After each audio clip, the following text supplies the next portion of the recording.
Right, let me get this straight. I'm not exactly a big fan of Batu Ferringhi and the other touristic seaside areas of Penang. For me, a beach is just a beach. Kalau I betul-betul nak jemur matahari kat pantai, I think I'll choose another place to go to.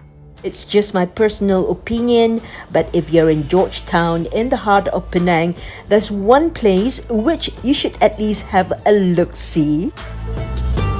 Hey you, and welcome to my YouTube channel, and today we are in one of the 6 or 7 clan jetties that you can find in Georgetown.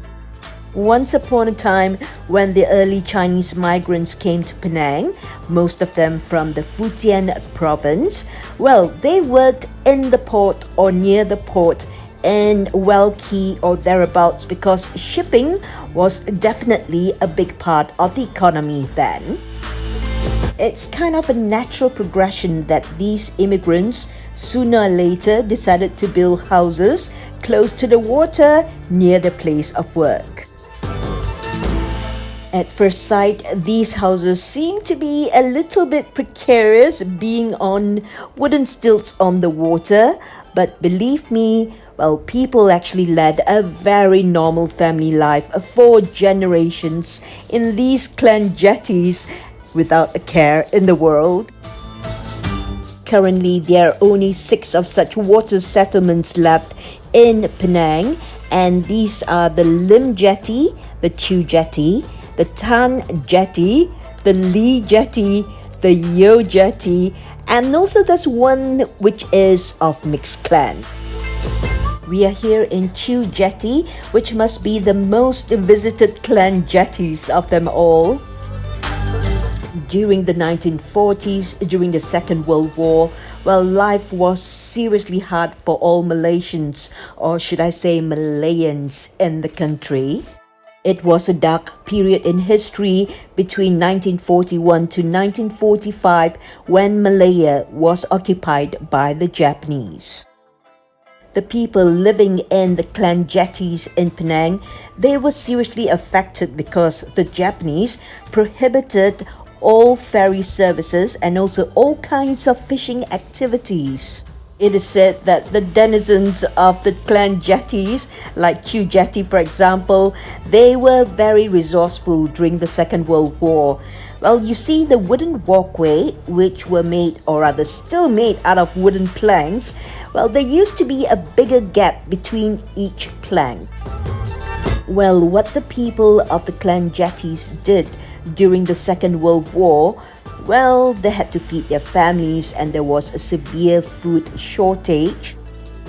The men in the families would secretly come out in the middle of the night under the cover of darkness and drop their fishing bait in between the gap of the planks, with 2 fervent prayers on their minds. Number 1, not to be caught by the Japanese soldiers, and number 2, they would be able to catch some fish. Let's fast forward to the 21st century. Well, there are approximately, more than 70 families still living in the Q Jetty, and this jetty is a hive of activity during the Chinese New Year, especially on the 9th day, which is the most auspicious day of celebration for the Hokkien community, and that's the birthday of the Jade Emperor of Heaven. And if you've been a big fan of Anthony Bourdain, well, he's been here in the Q Jetty, and he was here during the Gao Wong Ye, or the 9th day of the Chinese New Year, and he celebrated with one of the families here. This family who hosted Anthony Bourdain, well, a few years ago before COVID, they listed on Airbnb 1 or was it 2 rooms in their house on the jetty. I'm not all that sure whether they are still offering a homestay experience, but I've sent my friends from California there and it was a totally unforgettable experience for them.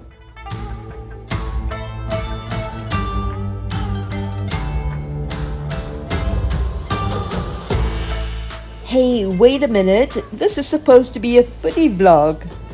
Okay, come, let's go and look for some nosh then.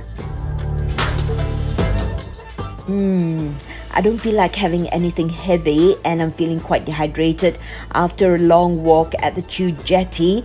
Something soupy will be nice. Oh my word.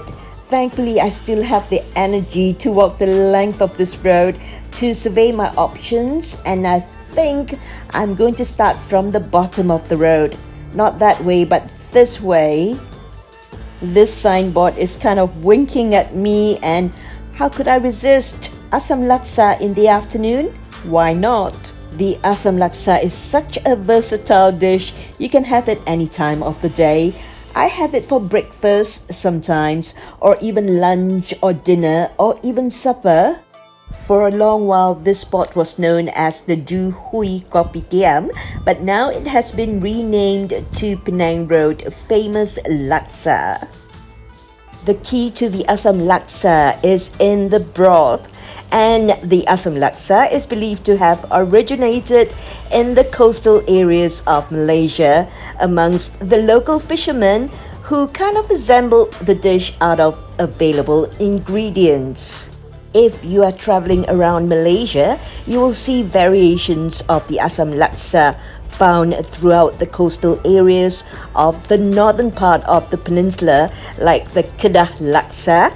And if you go to the east coast, you will find the Terengganu laksa, which is almost similar. The foundation flavor notes of the asam laksa can be found in the kembung or local mackerel, which is usually used, and also tamarind and asam gelugur, lemongrass, the laksa leaf, and also torch ginger flower, which we call bunga kantan. What differentiates a normal bowl of asam laksa with a very good bowl of asam laksa? Well, they say the secret lies in the fish. You have to use fresh fish, well, the fresh kembung or what we call the local mackerel.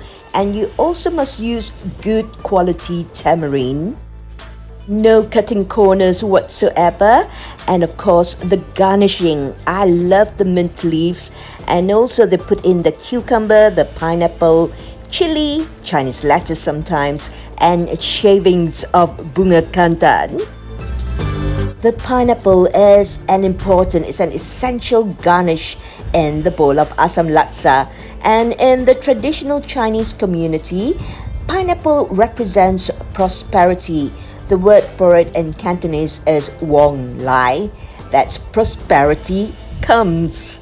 And once upon a time, the difference between the rich and the working class was that the working class couldn't afford a pineapple in their everyday, serving, so to speak.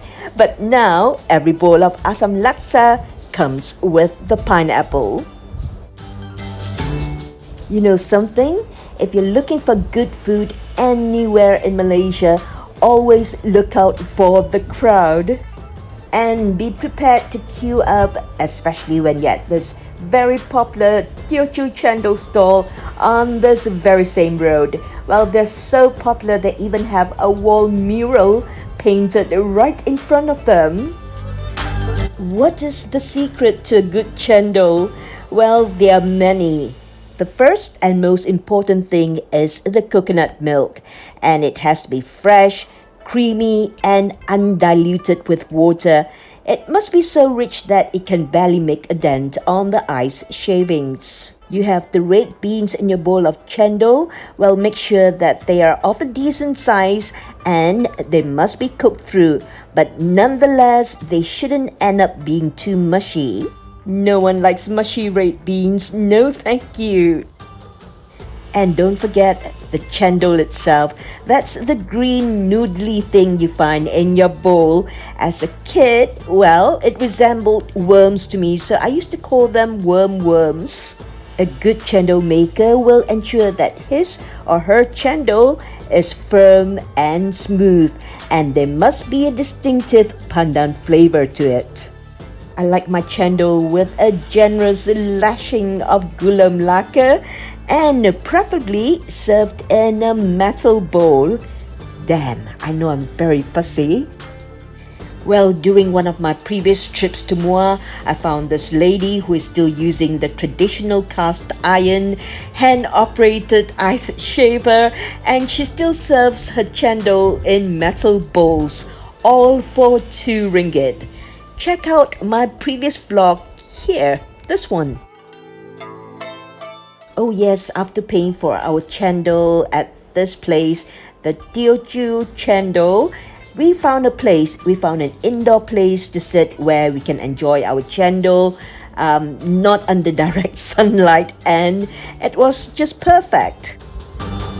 Time for me to sign off on this vlog. I'm Gobble Guzzle, and I would love to have you back once again. Don't forget, always be kind and spread the message of peace. Jumpa lagi. Bye-bye.